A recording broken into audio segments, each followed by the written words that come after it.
In this video, I'm going to teach you how to analyze customer feedback in HubSpot.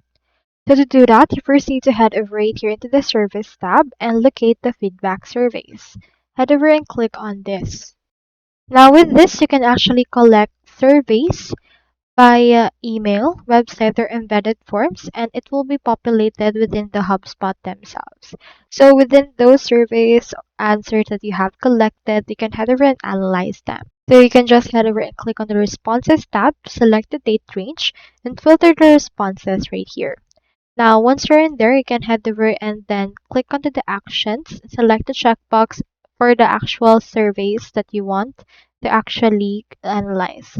You should be able to have the option for the export of this onto the Analyze tab. You can find it how many visitors were surveys, their responses, as well as responses with comments. So that's all there is today. And if you haven't subscribed on HubSpot yet, make sure to use your affiliate links in the video description. Thanks for watching, and I'll see you in the next video.